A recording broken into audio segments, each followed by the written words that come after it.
sistema Closed Caption. Noticentro 1, CMI. Inflación récord en 2022. Cerró en el 13%, la cifra más alta desde inicio de siglo. Alimentos siguen disparando la inflación. ¿Cuáles son los productos que más aumentan? ¿Cómo será el plan retorno en municipios de Cundinamarca para el Puente de Reyes? Habla el ministro de Transporte. Violencia en zona rural de Buenaventura. Encuentran cuerpo en el Bajo Calima. 7.000 usuarios sin servicio de bus en Tuluá por crimen de conductor. 2 niñas jugaron con alcohol y provocaron explosión en vivienda. Insólito, corregimiento en Dabeiba se queda sin policías. Con Luisa Tobo. Muy buenos días, bienvenidos a Noticentro 1 CMI. El DANE reveló hoy la cifra de inflación más alta desde inicio de siglo. En el año 2022 cerró en 13% y el precio de los alimentos es donde más impacta. Luisa Fernández, muy buenos días. ¿Cuáles son los alimentos que más han aumentado de precio? Hola Luisa, ya le muestro los alimentos. Permítame precisar en las cifras que entregó el DANE. Primero, la inflación anual para cerrar el año 2022 fue del 13.12% y para solo el mes de diciembre fue de 1.26%. Así lo reveló el DANE en las últimas horas y es algo que preocupa porque afecta directamente el bolsillo de los colombianos. Esto fue lo que dijo la directora. Un nivel de inflación similar no experimentábamos en el país desde marzo de 1999, cuando alcanzamos 13.51%, así que llevábamos más de 21 años sin tener unos niveles de inflación de estos que estamos viviendo este año en el país. Mire Luisa, los factores o las categorías que jalonaron esta cifra de inflación fueron, en primera medida, los alimentos y las bebidas no alcohólicas con un porcentaje del 27.81%, seguido de los restaurantes, hoteles con 18.54% y artículos para el hogar con 18.25%. Ahora sí le muestro los alimentos que jalonaron esta inflación. La cebolla cabezona, se la muestro. Un bulto de cebolla cabezona que trae aproximadamente 100 libras de cebolla está costando entre 270.000 y 300.000 pesos, un precio que se mantiene para el año 2023. Entre otras, las hortalizas, algunas frutas importadas que llegan a las centrales de abastos del país, específicamente a esta, Corabastos, que se encarga de distribuirlas. Pero no solo eso, también fueron otros los factores que complicaron la inflación. Siguiendo por restaurantes y hoteles, que alcanzan un nivel de 18.54, en gran parte también debido a los precios de los alimentos que están afectando esos precios en los restaurantes. Artículos para el hogar y para la conservación ordinaria, 18.25, y dentro de estos artículos sobresalen los jabones y los detergentes. Se preguntarán los ciudadanos cuáles fueron las ciudades más costosas durante este periodo. Cúcuta es la ciudad más costosa según la variación anual de inflación, con un 16.34%, seguido de Sincelejo con 15.83% y Valledupar 15.53%. En la otra cara de la moneda están Bogotá, Manizales y Medellín, que resultaron ser las ciudades en las que menos se afecta el bolsillo de sus habitantes. A las 12 del mediodía, más detalles de esta preocupante noticia que entregó el DANE en la mañana de hoy. Así es, Luisa, muchas gracias.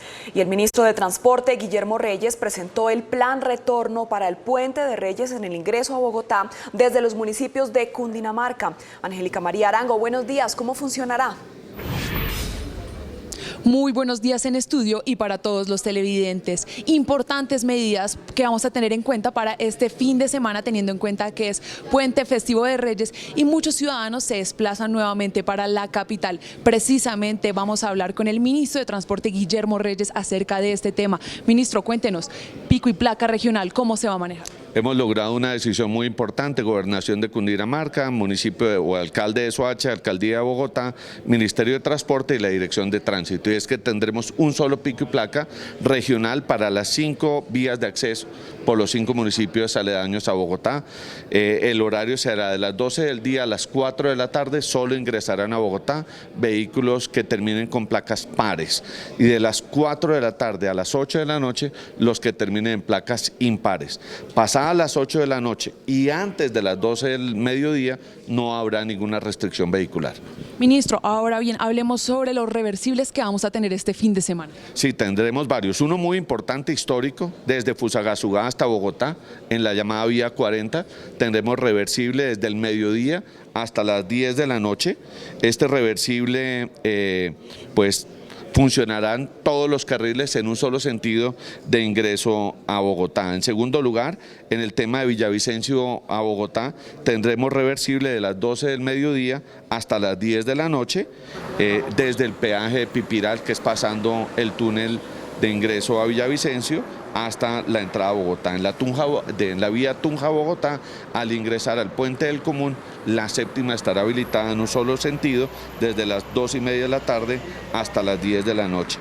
Y en lo que hace a Anapoima, Bogotá, tendremos, muy importante aclararlo, como es puente, este viernes habrá habilitado un reversible desde Mosquera, Bogotá, hasta Apulo, de la 1 de la tarde a las 7 de la noche. Y en lo que tiene que ver con el plan retorno del lunes festivo, de 10 de la mañana a 10 de la noche, reversible, un solo sentido, desde Apulo hasta Mosquera. Y el martes siguiente, de las 2 de la tarde hasta las 7 de la noche.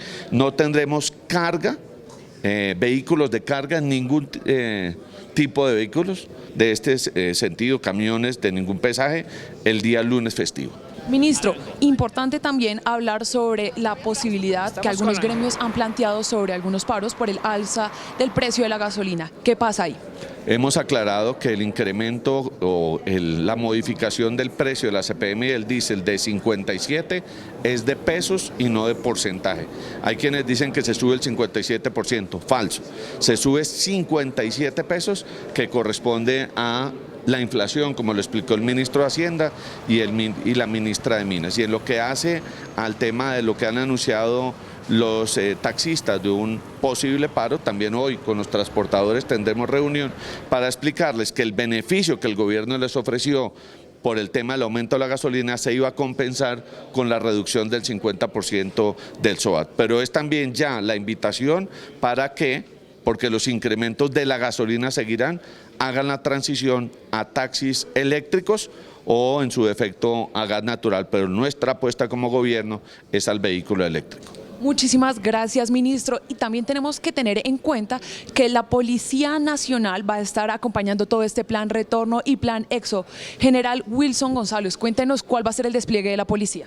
Bueno, la Policía Nacional, a través de la Dirección General, dispuso un componente adicional de 600 hombres de las diferentes direcciones que van a estar apoyando los 5.600 hombres de la Dirección de Tránsito y Transporte en los 41 corredores viales. Pero este apoyo adicional está dispuesto para los ingresos a la ciudad de Bogotá durante este puente festivo y hasta el día martes. General Wilson González, muchísimas gracias. A las 12 del mediodía, ampliación de esta noticia. Importante que todos tengamos en cuenta estas recomendaciones para el plan EXO y plan retorno de este puente festivo de Reyes. Con esta información me despido en este momento. Angélica María Arango, Noticentro 1, CMI. Angélica, muchas gracias. Y en zona rural de Buenaventura sigue la violencia entre grupos armados. En las últimas horas, un cuerpo fue hallado en el Bajo Calima. Sebastián Bedoya con los detalles. Sebastián, buenos días. Hola, muy buenos días, Luisa y televidentes. Esta lamentable noticia la confirma la Personería Delegada para los Derechos Humanos del principal puerto sobre el Pacífico colombiano, el hallazgo del cuerpo de una persona desmembrada en el sector del Bajo Calima, mismo lugar donde desde el pasado 1 de enero se están disputando el control de las rutas del narcotráfico, el ELN y el Clan del Golfo, y cuyos enfrentamientos tiene a la población confinada y atemorizada, aunque la Armada Nacional ha desplegado desplegado toda su capacidad por estos sectores, también por los ríos Cajambre, San Juan, Yurumangui y Naya, para evitar cualquier otro tipo de acto criminal de estos dos grupos al margen de la ley. El cuerpo fue trasladado a la sede de Medicina Legal de Buenaventura para su respectiva identificación y poder determinar si pertenece a algún grupo armado ilegal o a alguien de la población civil. Y es que es bastante tensa la situación en esta zona del Valle del Cauca, en el área rural de Buenaventura, por esos enfrentamientos, pero también en su zona urbana, donde en las últimas horas se confirmó el asesinato de un hombre que se desplazaba a bordo de un vehículo particular. De acuerdo con la Policía Nacional, tenía antecedentes judiciales, pero hasta el momento no se ha determinado si pertenecía a alguno de los dos grupos delictivos como Xotas y Espartanos que delinquen en el puerto de Buenaventura. También advierten las autoridades que este tipo de hechos no altera el proceso de paz que adelantan las organizaciones al margen de la ley en Buenaventura, que cumplen más de 2 meses y cuyo proyecto piloto de laboratorio de paz es encabezado por el mismo gobierno nacional. Anunciaron una recompensa a las autoridades de hasta 5 millones de pesos a quien brinda información que permita esclarecer estos lamentables hechos sobre el puerto de Buenaventura en el Valle del Cauca. Por otro lado, también en este mismo distrito especial, las autoridades hicieron una dura advertencia contra las personas que encerraron a 2 policías que atendían el llamado de la comunidad por una fiesta que estaba obstruyendo la movilidad en un barrio del puerto. Estos 2 uniformados quedaron atrapados en el lugar, al parecer porque el dueño del establecimiento comercial no iba a dejar ir a sus clientes sin que pagaran la respectiva cuenta, según lo informó el propio comando de la policía del departamento del Valle del Cauca. Una vez terminado de cobrar los recursos, los 2 uniformados fueron liberados, pero la Secretaría de Gobierno del puerto ha hecho una dura advertencia, y es que podrían enfrentar cargos no solamente por agresión a servidor público, sino también por secuestro simple. Y finalizamos con otra noticia también de alto impacto de alteración del orden público en nuestro departamento del Valle del Cauca, y es que corresponde a Tuluá, porque fue atacado a tiros el conductor de un vehículo de transportes, La Esperanza, la misma compañía cuyos vehículos fueron incinerados hace pocos días en un parqueadero del corregimiento Nariño.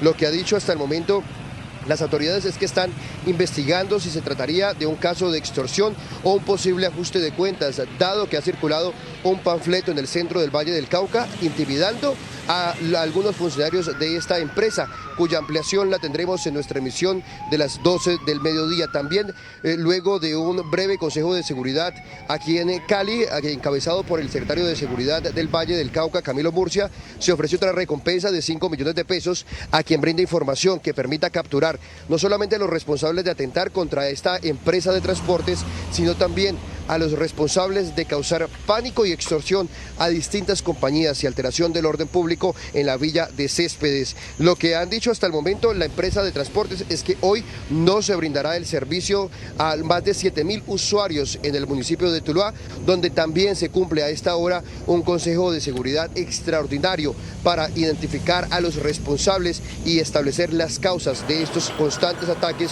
contra la empresa de transportes La Esperanza.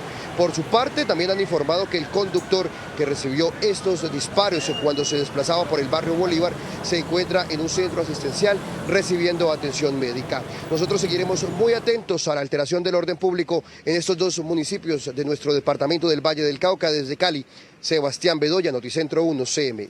Sebastián, muchas gracias. Y en un barrio de Medellín, 2 niñas de 11 años que estaban jugando con alcohol provocaron una explosión en una vivienda. Hernán Muñoz con la historia. Hernán, buenos días. Luisa, ¿qué tal? Buenos días para usted y para todos los televidentes. Ocurrió en el barrio Belén Fátima de Medellín.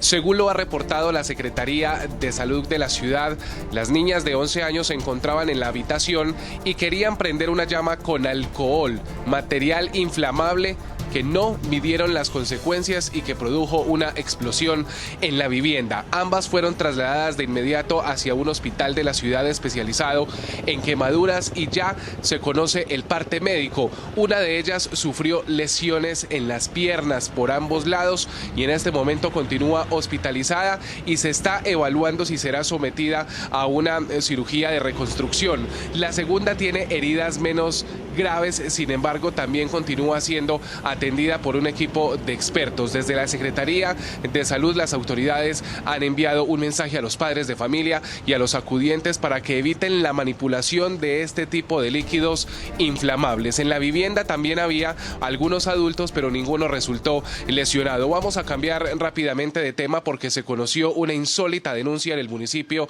de Dabeiba, en Antioquia. Los únicos 17 policías que custodiaban el corregimiento San José de Urama abandonaron esta zona por las malas condiciones de la estación de policía y en este momento sus habitantes están prácticamente desprotegidos. Noticentro 1 CMI habló con algunos de los habitantes, dicen que tienen mucho temor porque allí hay presencia del Clan del Golfo. Sin embargo, allí también hay algunos integrantes del ejército, pero para acudir ante una eventual emergencia no hay cómo hacerlo.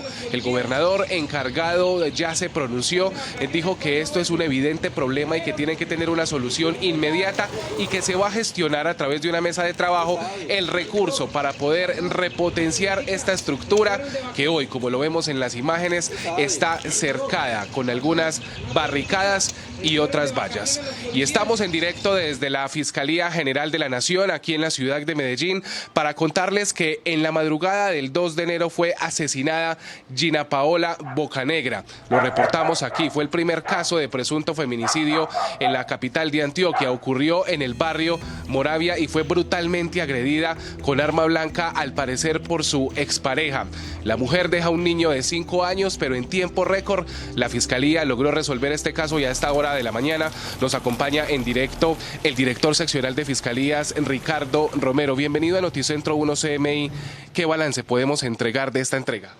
Muchas gracias. Sí, efectivamente la Fiscalía General de la Nación, siguiendo ese direccionamiento estratégico del señor Fiscal General de la Nación, logró resolver este caso sucedido lamentablemente el 2 de enero aquí en Medellín. Esta persona, la pareja sentimental de Gina Paola, Luis Alfonso Rivera, presuntamente el agresor, lo abordó en horas de la madrugada en un establecimiento al frente en el barrio Moravia, donde le propinó varias heridas con arma cortopunzante que le ocasionaron lamentablemente casi de manera inmediata la muerte. La Fiscalía General de la Nación, en articulación con la Policía Nacional, pues realizaron todas las actividades investigativas, logrando recopilar diferentes videos, entrevistas y demás, y esta persona se presentó en horas de la tarde de ese mismo día 2 de enero ante la Policía Nacional, donde pidió que por favor le protegieran su vida porque tenía mucho riesgo en ella. Le protegieron su vida y al día siguiente, 6 de la mañana, se estaba formulando imputación y solicitando medida de aseguramiento, imputación que formuló un fiscal URI del Grupo de Alertas Tempranas de la Fiscalía General de la Nación por el delito de feminicidio agravado y fue cobijado con medida de aseguramiento privativa de libertad en centro carcelario por parte de un juez de la República. Director, como muchos casos que hoy azotan al país, ¿obedece a una situación de intolerancia? Sí, efectivamente, al parecer la pareja pues llevaba por los celos, lamentablemente agrede a esta mujer y le causa la muerte. Director, para finalizar, ¿cuántos casos esclarecidos el año anterior? ¿Cómo estamos en materia de cifras? 12 feminicidios esclarecidos, resueltos. Es el director seccional de Fiscalías quien en este momento acaba de confirmar la entrega del presunto responsable del asesinato de esta mujer de 22 años. Circulan imágenes aterradoras donde se observa cómo este hombre la persiguió cuando iba directo a su casa y la agredió con arma blanca. Este hombre se entregó ante las autoridades y las autoridades ya confirman que inició el proceso judicial. Desde la capital de Antioquia, Hernán Muñoz, Noticentro 1 CMI. Hernán, muchísimas gracias. Hacemos una pausa en Noticentro 1 CMI y al regresar, espere. Investigan caso de abuso a menor de 14 años en Barranquilla. Ya volvemos.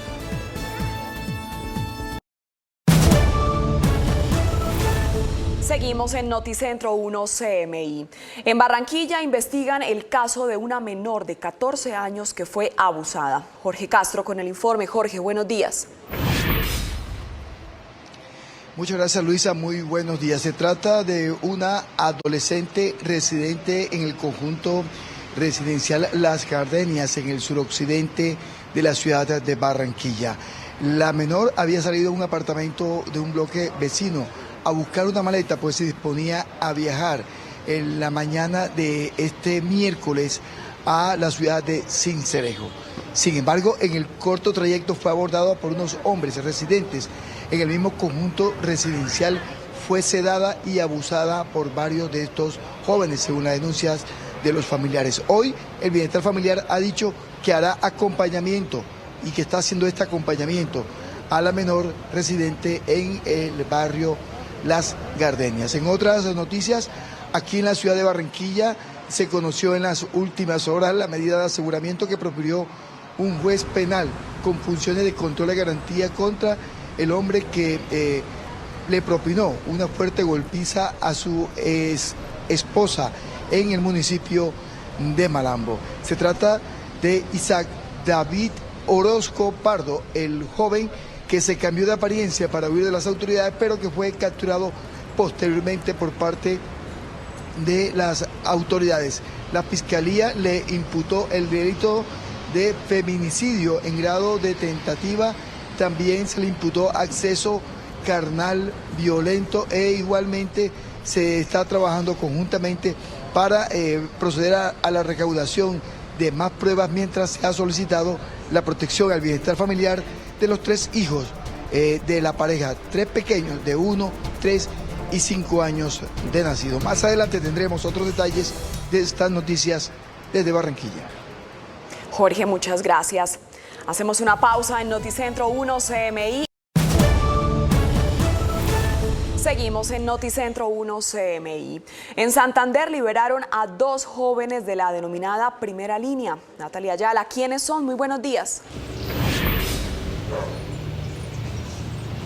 Luisa, televidentes, muy buenos días. Se trata de David Esteban López y Brian Andrés Cabrales, 2 jóvenes estudiantes de 21 años de edad que fueron capturados el año pasado en Bucaramanga por hacer parte de la primera línea. Ayer una juez suspendió la medida de aseguramiento que tenían y ya están en libertad. Pues para ampliar este tema vamos a hablar con el abogado de estos jóvenes. Él es Edwin Sandoval. Abogado, bienvenido a Noticentro 1 CMI. ¿Por qué fueron capturados ellos?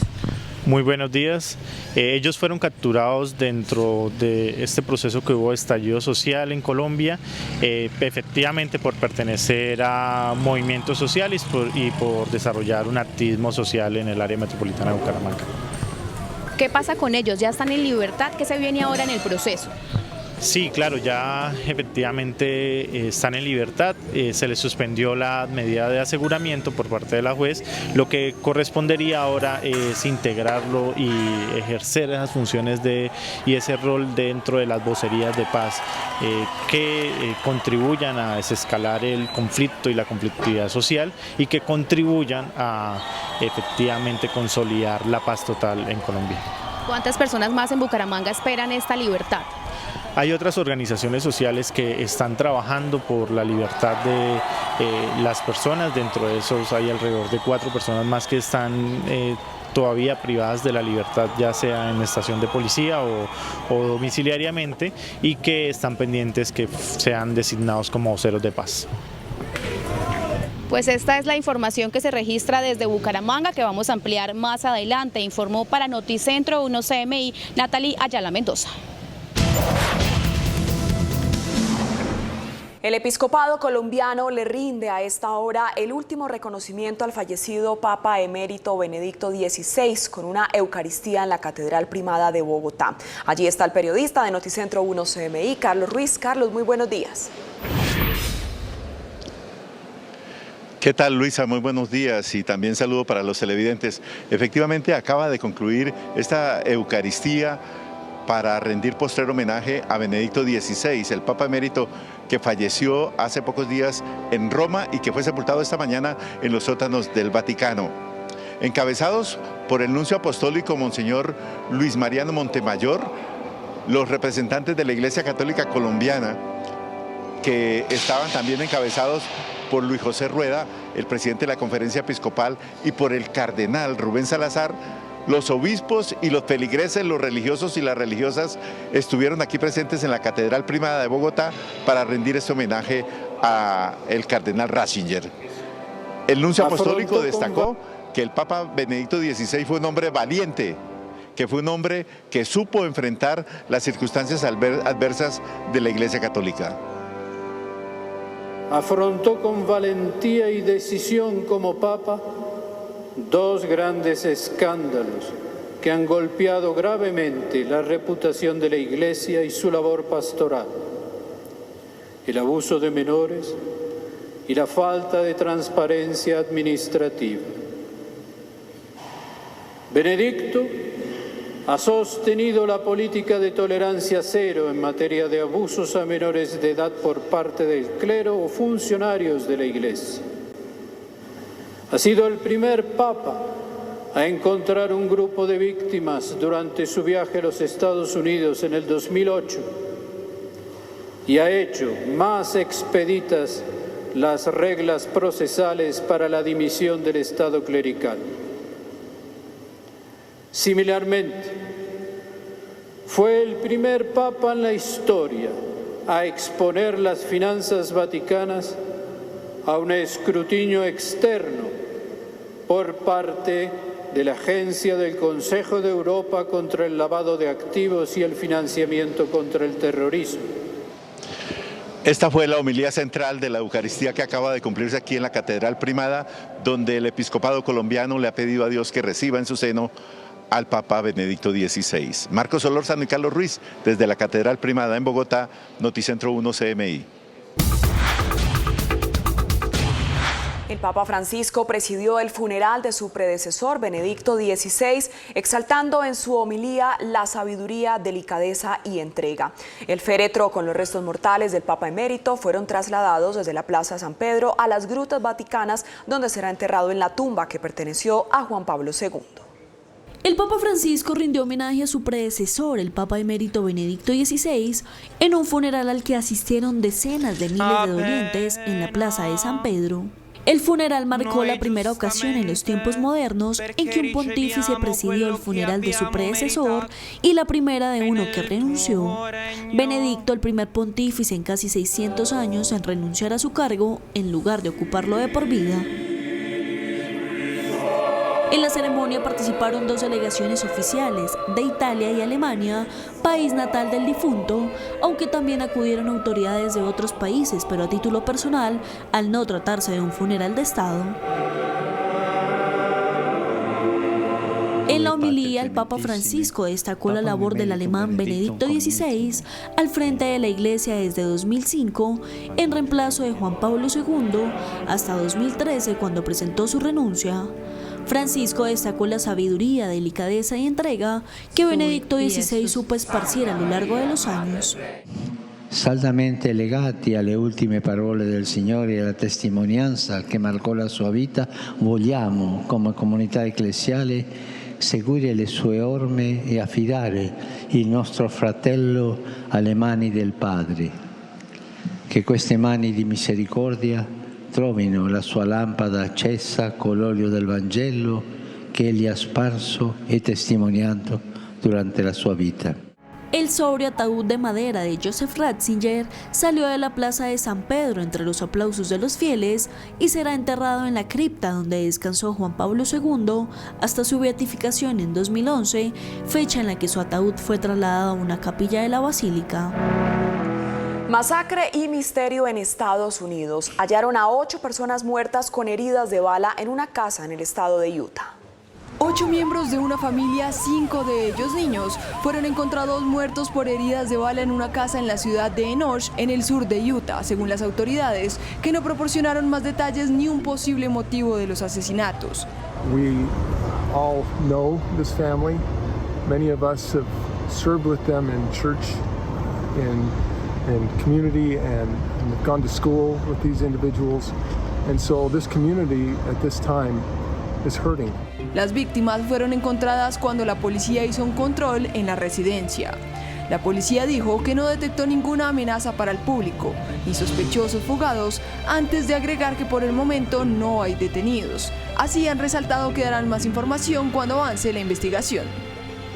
El mandatario estadounidense Joe Biden planea visitar por primera vez la frontera con México, en donde se atraviesa una severa crisis migratoria por la llegada de miles de personas que buscan asilo.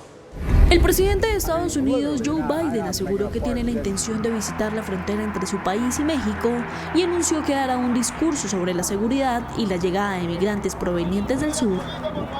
Biden viajará el lunes a México para participar en una cumbre de dirigentes norteamericanos junto al primer ministro canadiense Justin Trudeau y el presidente mexicano Andrés Manuel López Obrador.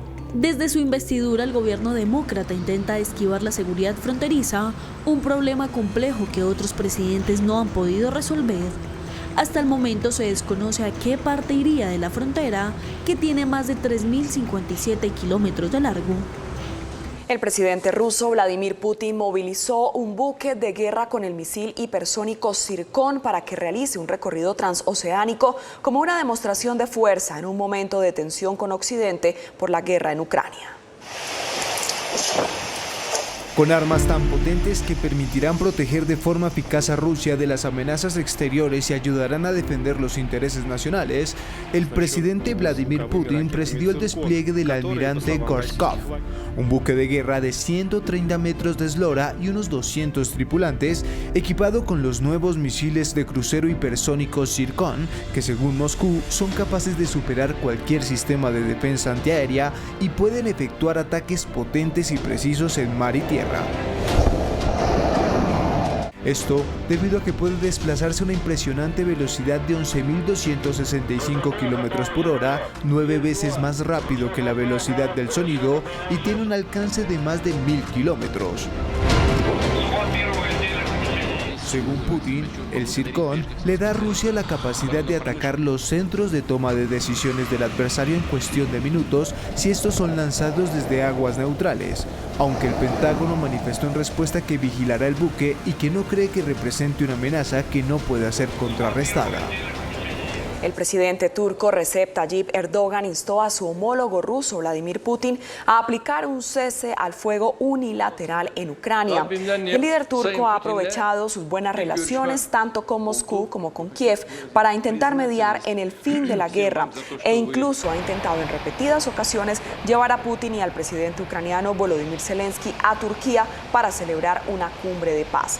Sin embargo, Putin respondió a Erdogan advirtiendo que Ucrania debe primero aceptar pérdida y ceder los territorios anexados ilegalmente por el Kremlin. Se desató otro jueves negro en Ciudad Juárez, en México.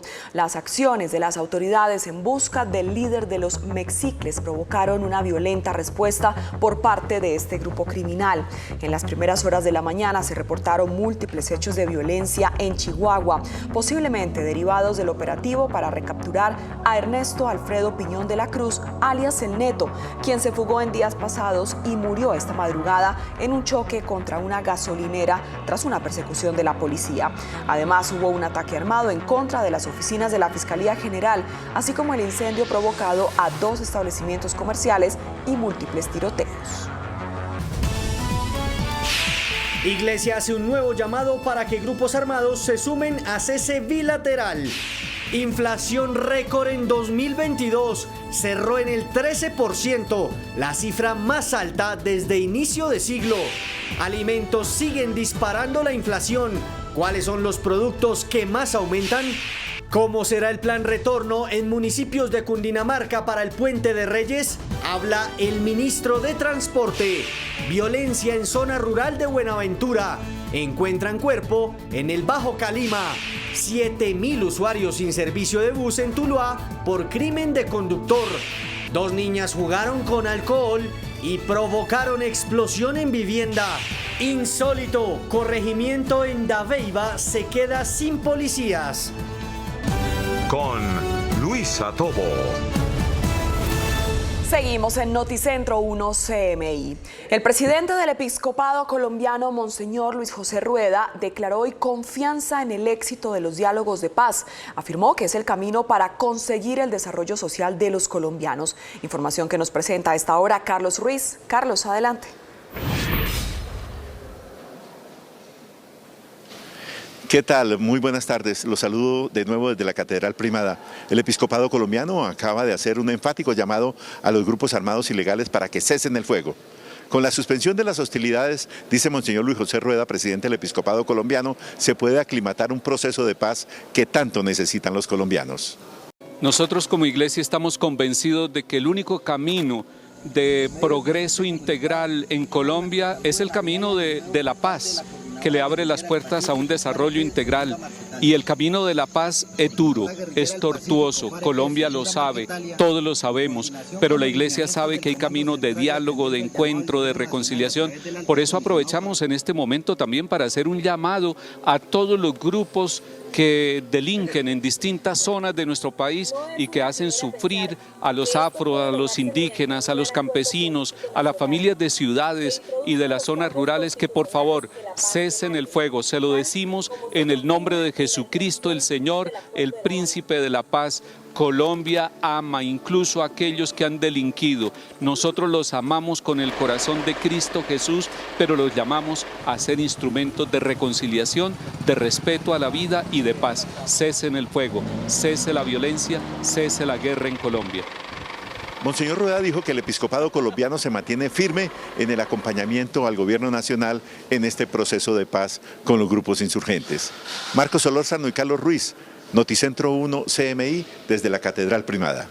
Carlos, muchas gracias. Y el DANE reveló hoy la cifra de inflación más alta desde inicio del siglo. En el año 2022 cerró en 13% y el precio de los alimentos es donde más impacta. Luisa Fernández con los detalles. Luisa, adelante.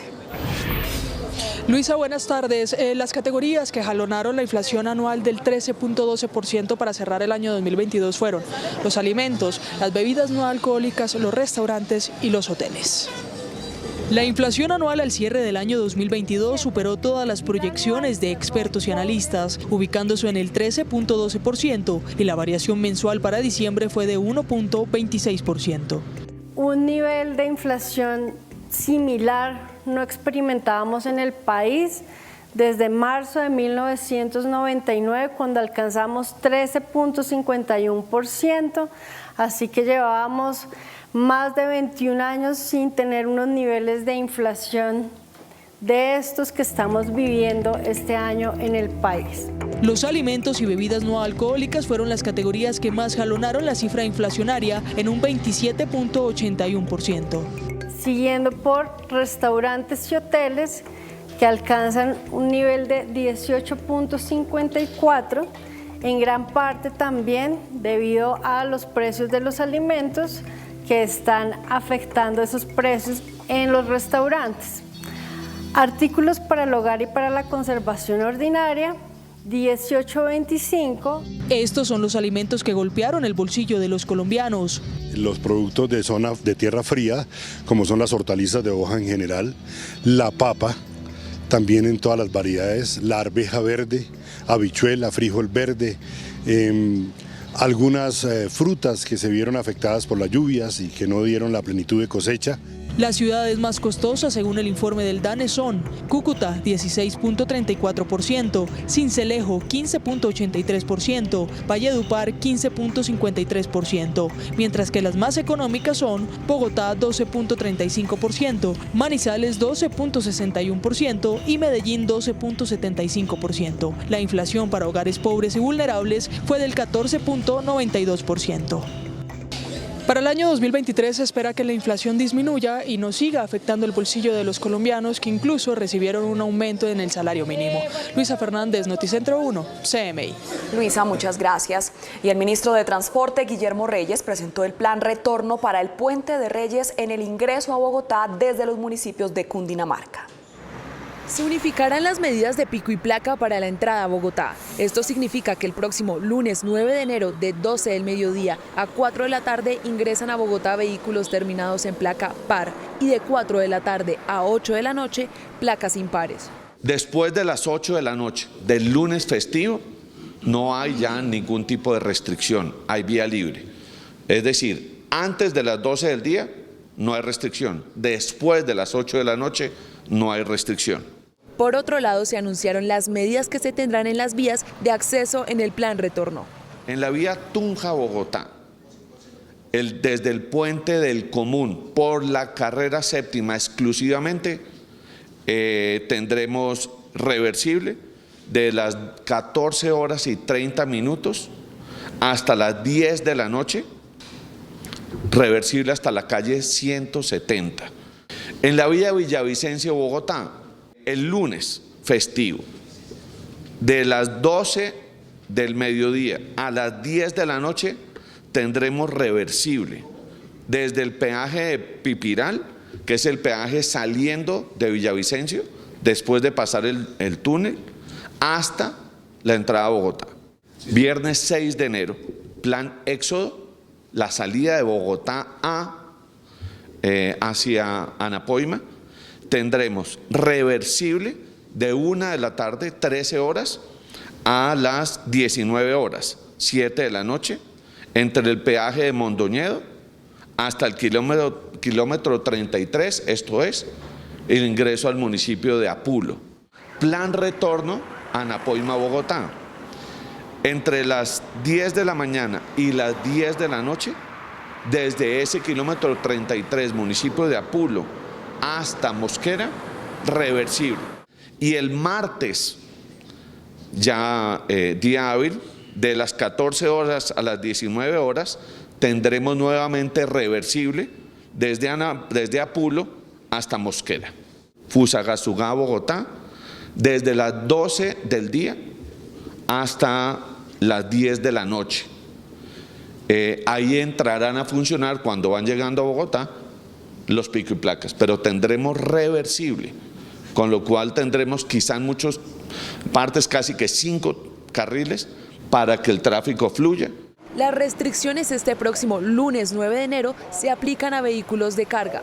Bogotá-Villavicencio en ambos sentidos desde las 10 de la mañana del lunes 9 de enero hasta la 1 de la madrugada del martes 10 de enero. Bogotá-Girardot desde las 8 de la mañana del lunes 9 de enero hasta la 1 de la madrugada del martes 10 de enero. En el resto de los 41 corredores viales se mantiene igual la restricción de carga anunciada. Se propuso además la utilización de Transmilenio como tercer carril si sobre la marcha es necesario. Y a esta hora los bomberos continúan atacando los puntos calientes en la fábrica de colchones que se incendió en el noroccidente de Bogotá. La empresa quedó en pérdida total y están en vilo 450 empleos. En pérdida total quedó la fábrica de colchones Espuma Santa Fe. Los 3 edificios que conformaban la próspera empresa constituida hace 32 años fueron consumidos por las llamas. Hemos recibido demasiadas manos de solidaridad, extendidas todas a decirnos qué necesitan para reactivarse. Entonces, yo creo que eso es la prioridad y estoy seguro que lo vamos a lograr. Ahora la preocupación es la suerte de más de 450 personas que vieron cómo su empresa era devorada por el fuego. Pues nada, todo quedó atrás y aquí estamos vivos. ¿Y ahora qué les han dicho? Pues ya nos dieron esperanza de que la empresa va a seguir, o sea, de que hay una luz al final del camino. Los directivos dieron un parte de tranquilidad a los trabajadores, aseguran que pese a la emergencia seguirán operando. Que las empresas no son máquinas, no son edificios, las empresas son gente que es la que crea valor y esa gente la tenemos, o sea que tenemos el motor más importante de todos para reactivarnos y para arrancar. Aún no es clara la causa del incendio. Se cree que pudo ser un cortocircuito en la zona de producción de casatas. A esta hora, los bomberos continúan atacando los puntos calientes en el interior de la edificación. Y sigue tensa la situación de orden público en la zona rural de Buenaventura, Valle del Cauca, por el enfrentamiento entre el ELN y el Clan del Golfo, que se disputan las rutas del narcotráfico. La fuerza pública permanece desplegada y fue confirmada la muerte de una persona. Sebastián Bedoya nos amplía la información. Sebastián, adelante. Hola Luisa, televidentes, muy buenas tardes. El cuerpo de esta persona será trasladado a la sede de Medicina Legal en Buenaventura para establecer su identidad e identificar si pertenece a la población civil o a alguno de los dos grupos al margen de la ley. Las autoridades intentan establecer la identidad de un hombre asesinado y cuyo cuerpo fue ubicado en las aguas del río San Juan en el Bajo Calima de la zona rural de Buenaventura, Valle del Cauca. Se ha encontrado sobre la ribera del mismo río un cuerpo sin vida. Esta persona está decapitada sin una de sus extremidades y se está a la espera de que el funcionario competente, bien sea la Fiscalía o la SIJIN, a quien le corresponden los actos urgentes, realicen las labores de levantamiento. Por otro lado, en el área urbana fue atacado un hombre que se desplazaba en un vehículo particular, pero que luego de llegar a un hospital del distrito murió por la gravedad de las heridas. Sí, esa persona tenía antecedentes judiciales, como le digo, es materia de investigación el resto para verificar si pertenecía al algún grupo delincuencial de los que allí actúan en el municipio de Buenaventura. Estos recientes crímenes, de acuerdo con la policía y la Secretaría de Seguridad del Valle, no ha roto los acuerdos de paz que adelantan hace más de 2 meses Xotas y Espartanos, principales bandas criminales del puerto. El tema de Buenaventura tiene un plan de intervención específico con acompañamiento del gobierno nacional, atendiendo los grupos delincuenciales que tienen a actuar allí en ese municipio, en especial porque hay unos procesos adelantados referentes a la paz total que venimos acompañando en el gobierno nacional en el marco de nuestras competencias. Entre tanto, la Armada Nacional amplió las operaciones sobre los ríos Cajambre, Naya, San Juan y Yurumangui para contrarrestar cualquier tipo de acción de grupos armados ilegales que mantienen confinada a la población desde el pasado 1 de enero. Y hay máxima alerta en el centro del Valle del Cauca por los continuos ataques contra una empresa de transportes. En el último, uno de sus trabajadores resultó gravemente herido.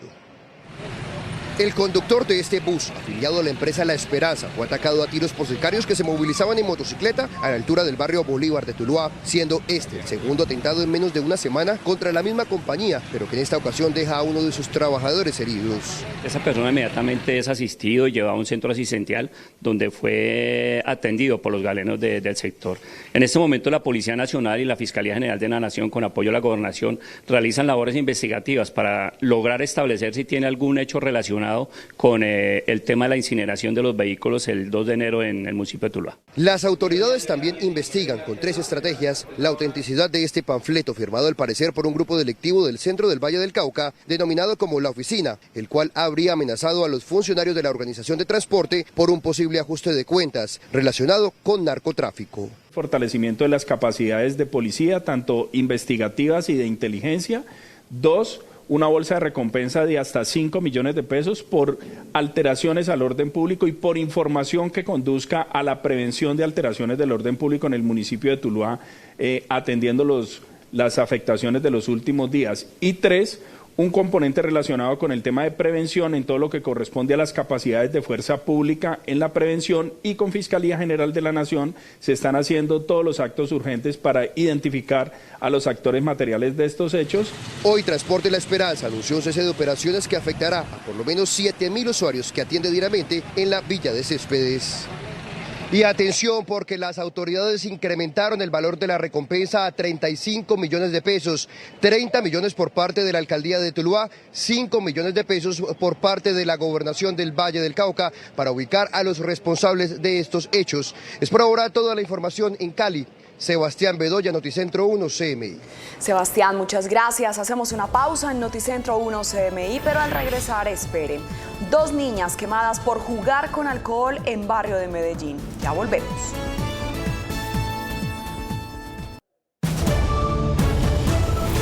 Seguimos en Noticentro 1 CMI. En un barrio de Medellín, 2 niñas de 11 años que estaban jugando con alcohol provocaron una explosión en una vivienda. Hernán Muñoz con la historia. Hernán, buenas tardes.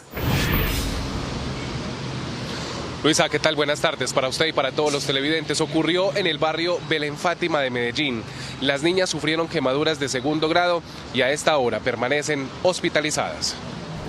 Según la investigación, las 2 niñas de 11 años se encontraban en la habitación haciendo un experimento para encender una llama con una botella de alcohol, pero algo salió mal y se reportó una explosión en la vivienda. Una de ellas con quemaduras en miembros inferiores, en la parte anterior y posterior, quemaduras de hasta 2º grado. Esto es que no solamente es superficial, sino que también compromete, digamos, el tejido graso, lo que está debajo de la piel, y también quemaduras más leves en las manos. La segunda menor también sufrió quemaduras en una de sus piernas y ambas permanecen hospitalizadas. Rita Almanza Payares, subsecretaria de Salud Pública encargada de Medellín, hizo un llamado a las familias para que este tipo de accidentes sean evitados. Con las quemaduras es importante, primero, no subestimar los menores, siempre deben estar en compañía de adultos responsables. Lo segundo, recordarle a los niños, si el alcohol es inflamable, no se pueden hacer este tipo de juegos porque eso puede generar una explosión. Según el reporte, ambas niñas continúan en valoración médica en una unidad de quemados de la ciudad. Y en las últimas horas se conoció una insólita denuncia. La policía abandonó el corregimiento San José de Urabá en el municipio de Dabeiba, en el Urabá antioqueño, según ellos, porque la estación se encuentra en malas condiciones de la infraestructura. Hoy sus habitantes están desprotegidos. Cerrada, rodeada de vallas y barricadas, permanece la estación de policía del corregimiento San José de Urabá del municipio de Dabeiba, Antioquia. Los 17 policías que prestaban la seguridad en esta zona del Urabá antioqueño abandonaron el puesto de seguridad. Según ellos, por el mal estado de la estructura, habitantes dicen que solo queda una opción: quedarse en sus casas. Solicitamos el acompañamiento de la Policía Nacional, ya que ellos cumplían una labor social muy importante en el corregimiento. En el momento nos sentimos muy desprotegidos. Con gran desconcierto y preocupación vimos cómo la Policía Nacional se fue de nuestro corregimiento el 31 de diciembre, cosa que nos preocupa, nos entristece, porque en vez de avanzar, antes estamos en retroceso. El gobernador encargado, Juan Pablo López, dijo que el problema es evidente y aseguró que ya están evaluando acciones inmediatas para conseguir el recurso y mejorar las condiciones en la estación de policía. Inmediatamente activar el proyecto para poder brindarle las condiciones que nos está solicitando la policía del municipio. Habitantes pidieron que la solución sea inmediata porque en la zona hacen presencia varios grupos armados, entre ellos el Clan del Golfo. Y estamos originando esta información en directo desde la Fiscalía General de la Nación. Aquí se confirmó hoy la entrega del presunto responsable del primer caso de feminicidio reportado en la madrugada del 2 de enero, aquí, en el barrio Moravia de la ciudad. Él es Luis Alfonso Rivera, el hombre señalado de asesinar a Gina Paola Bocanegra en la madrugada del 2 de enero, en el barrio Moravia de Medellín. Según la Fiscalía, horas después de matarla, se entregó. La Fiscalía General de la Nación, en articulación con la Policía Nacional, pues realizaron todas las actividades investigativas, logrando recopilar diferentes videos, entrevistas y demás, y esta persona se presentó en horas de la tarde de ese mismo día 2 de enero ante la Policía Nacional, donde pidió que por favor le protegieran su vida porque tenía mucho riesgo en ella. El fiscal seccional de Medellín aseguró que el crimen se produjo por intolerancia. La víctima recibió 8 heridas con arma blanca. Al parecer la pareja pues llevaba por los celos, lamentablemente agrede a esta mujer y le causa la muerte. El procesado no aceptó cargos y deberá comparecer ante un juez por el delito de homicidio agravado. La mujer de 22 años dejó un niño de 5 años. Y nos despedimos con este dato. Según la Fiscalía General de la Nación, el año pasado se reportaron 12 feminicidios y los 12 fueron resueltos por las autoridades. Información que reportamos a esta hora desde la Fiscalía General de la Nación. Hernán Muñoz, Noticentro 1 CMI. Hernán, muchas gracias. Hacemos una pausa en Noticentro 1 CMI, pero al regresar, esperen. Investigan caso de menor abusada en Barranquilla. Ya volvemos. Seguimos en Noticentro 1 CMI. En Barranquilla investigan el caso de una menor de 14 años que fue abusada. Jorge Castro con el informe. Jorge. Muchas gracias, Luisa. Muy buenas tardes. Este hecho se presentó en el complejo residencial Las Gardenias, un proyecto de vivienda de interés social en la capital del Atlántico, en el cual hay más de 50 torres construidas y habitadas. La menor de 14 años habría sido abusada sexualmente por un grupo de jóvenes en una de las torres del conjunto residencial Las Gardenias. La adolescente se preparaba para viajar al departamento de Sucre de vacaciones y salió a buscar una maleta a un apartamento vecino.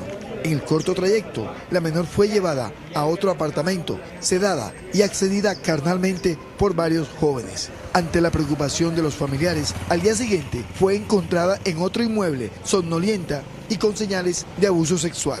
Hoy, el Bienestar Familiar anunció acompañamiento a la menor.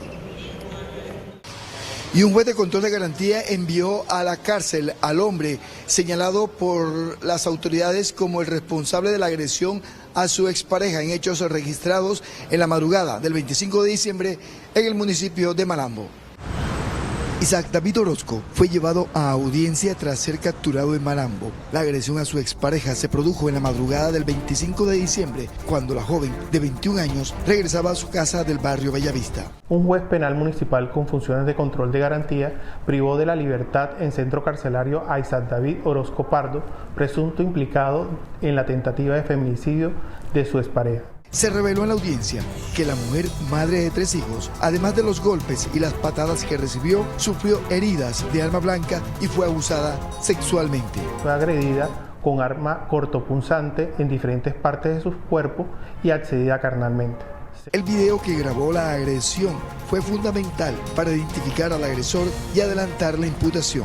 La Fiscalía le imputó los delitos de feminicidio agravado en grado de tentativa, violencia intrafamiliar agravada y acceso carnal violento.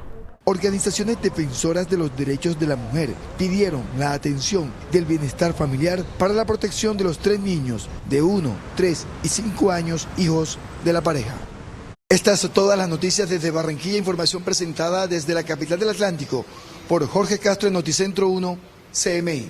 Jorge, muchas gracias. Y en Santander liberaron a 2 jóvenes de la denominada primera línea. Natalia Ayala con el informe. Natalia, adelante. Luisa, televidentes, ¿qué tal? Estos jóvenes permanecieron recluidos en sus viviendas por más de 6 meses. Ayer, la juez novena de control de garantías de Bucaramanga decidió revocar esta suspensión y dejarlos en libertad. Ellos son David Esteban López y Brian Andrés Cabrales, jóvenes estudiantes de la UIS y la Universidad de Santander que hacían parte de la primera línea y quedaron en libertad por la resolución del Gobierno Nacional para que sean voceros de paz. Se tienen que suspender la medida de aseguramiento restrictiva de la libertad en el domicilio que fuera impuesta por este mismo despacho. Los universitarios fueron capturados en junio del año pasado por presunta fabricación y tenencia de sustancias químicas y explosivas durante las manifestaciones sociales en el paro nacional. Son vinculados dentro de unos delitos como es el concierto para delinquir y fabricación de objetos peligrosos, delitos que de cierta manera pues sí o sí tienen que ver dentro del ejercicio de la protesta social y que está en discusión su participación o no dentro de los mismos. Con la libertad ahora su función es ser voceros de paz en Bucaramanga. Particularmente, digamos, dentro de esta vocería de paz, pues ellos tienen que también estudiar un diplomado en construcción de paz y en lo que la oficina del alto comisionado para ese efecto designa igualmente. En la capital de Santander hay 4 jóvenes más también capturados antes de las elecciones del año pasado esperando este proceso de libertad. Estos jóvenes ya han venido realizando trabajos comunitarios en algunas zonas vulnerables de Bucaramanga entre el 2019 y el 2021. Desde la capital de Santander, Natalia Ayala Mendoza, Noticentro 1 CMI. Natalie, muchas gracias. Hasta aquí la información en Noticentro 1 CMI, pero a las 8 de la noche esperen una nueva emisión de noticias. ¡Feliz tarde!